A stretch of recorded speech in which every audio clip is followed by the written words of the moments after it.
ಸಲ ನಮ್ಮ ದೇಶದಲ್ಲಿ ಫಿಫಾ ವರ್ಲ್ಡ್ ಕಪ್ ನೋಡೋದಕ್ಕೆ ಆಗಲ್ಲ. ಯಾಕೆ ಗೊತ್ತಾ? ಟಿವಿ ಚಾನಲ್ನವರು ತೋರಿಸಲ್ಲ ಅಂತ ಹೇಳ್ತಾ ಇದ್ದಾರೆ.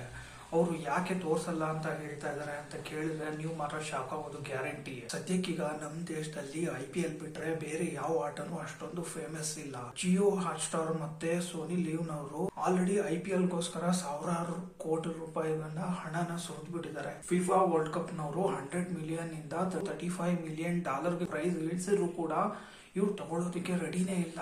ಕಂಪ್ಲೀಟ್ ಆಗಿ ರಿಜೆಕ್ಟ್ ಮಾಡ್ಬಿಟ್ಟಿದ್ದಾರೆ. ನಮ್ಗದು ಸದ್ಯಕ್ಕೆ ವರ್ಕೌಟ್ ಆಗೋದಿಲ್ಲ, ನಮ್ಮ ಹತ್ರ ಹಣ ಇಲ್ಲ ಅಂತ ನೇರವಾಗಿ ಹೇಳ್ಬಿಟ್ಟಿದ್ದಾರೆ. ಅಲ್ಲದಲ್ಲಿ ಅಮೆರಿಕ ಮತ್ತೆ ಯುರೋಪ್ನವರು ಫುಟ್ಬಾಲ್ದು ಕ್ರೇಜ್ ಯಾವ ತರ ಇತ್ತು ಅಂದ್ರೆ ಅವರು ಭಾರತಕ್ಕೆ ಬ್ರಾಡ್ಕಾಸ್ಟಿಂಗ್ ರೈಟ್ಸ್ ಕೊಡ್ತಾನೆ ಇರ್ಲಿಲ್ಲ. ಈಗ ಅವ್ರ ಪರಿಸ್ಥಿತಿ ನೋಡು, ಅವ್ರು ಕೊಡೋದಕ್ಕೆ ರೆಡಿ ಇದ್ರು ಕೂಡ ಭಾರತದಲ್ಲಿರುವಂತ ಟಿವಿ ಚಾನಲ್ನವರು ಯಾರು ತಗೊಳ್ಳೋದಕ್ಕೆ ರೆಡಿ ಇಲ್ಲ. ಒಂದು ಕ್ರಿಕೆಟ್ ಮ್ಯಾಚ್ ಕ್ರೇಜ್ ಯಾವ ತರ ಇದೆ ಅಂದ್ರೆ ಕ್ರಿಕೆಟ್ ಬಿಟ್ಟು ಬೇರೆ ಯಾವ ಆಟದ ಮೇಲೆ ನಮ್ಮ ದೇಶದಲ್ಲಿರುವಂತ ಜನರು ಒಲವು ತೋರಿಸ್ತಾ ಇಲ್ಲ.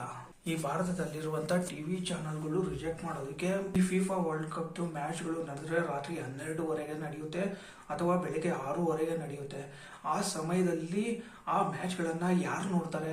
ಆ ಸಮಯದಲ್ಲಿ ಸ್ಪಾನ್ಸರ್ಗಳು ಯಾರು ಬರ್ತಾರೆ ಸ್ಪಾನ್ಸರ್ ಕೊಡೋದಕ್ಕೆ? ನಮ್ಮ ದೇಶದಲ್ಲಿರುವಂತ ಟಿವಿ ಚಾನಲ್ಗಳು ಆ ಒಂದು ಸ್ಪಾನ್ಸರ್ನ ಅವರು $35 ಮಿಲಿಯನ್ ಕೊಟ್ಟರು ಕೂಡ ಅವ್ರಿಗೆ ಲಾಸ್ ಆಗುತ್ತೆ. ಇವರು ಖಂಡಿತವಾಗಿ ಹೇಳಿದ್ದಾರೆ, ಬೇಡ ಬ್ರೋ, ನಿಮ್ ಫಿಫಾ ವರ್ಲ್ಡ್ ಕಪ್ ಸವಾಸನೆ ಬೇಡ, ನಮ್ಮ ಹತ್ರ ದುಡ್ಡು ಕೂಡ ಇಲ್ಲ, ನಾವು ತಗೊಂಡ್ಬಿಟ್ಟು ನಾವು ಯಾಕೆ ಲಾಸ್ ಮಾಡ್ಕೋಬೇಕು ಅಂತ ಹೇಳಿ ಖಂಡಿತವಾಗಿ ಇವರು ರಿಜೆಕ್ಟ್ ಮಾಡ್ಬಿಟ್ಟಿದ್ದಾರೆ. ಇವಾಗ ಫಿಫಾ ವರ್ಲ್ಡ್ ಕಪ್ ನವರು ಹೇಗಾದ್ರೂ ಮಾಡಿ ಭಾರತದಲ್ಲಿರುವಂತ ಟಿವಿ ಚಾನಲ್ಗಳಿಗೆ ಕನ್ವಿನ್ಸ್ ಮಾಡ್ಲೇಬೇಕು ಅಂತ ಮುಂಬೈಗೆ ಬರ್ತಾ ಇದಾರಂತೆ. ಇದ್ಮೇಲೆ ನನ್ಗಂತೂ ತುಂಬಾ ಸಂತೋಷ ಆಯ್ತು. ಅವ್ರು ಮುಂಬೈಗೆ ಬಂದ್ರು, ಇವರು ಮತ್ತೆ ರಿಜೆಕ್ಟ್ ಮಾಡಿ ಕಳಿಸ್ಬೇಕು. ಆಗ ನೋಡಿ ಕೇಳೋದಿಕ್ಕೆ ಒಂಥರ ಸಂತೋಷವಾಗಿ ಫೀಲ್ ಆಗುತ್ತೆ. ಈಗ ಹೇಳಿ, ನಾನು ಹೇಳ್ದಂತ ಈ ವಿಷಯ ಕೇಳಿದ್ಮೇಲೆ ಇದ್ರ ಬಗ್ಗೆ ನಿಮ್ಮ ಮೈಂಡ್ ಅಲ್ಲಿ ಏನ್ ಥಾಟ್ ಓಡ್ತಾ ಇದೆ ಅಂತ ಬರೆದು ತಿಳಿಸಿದೆ.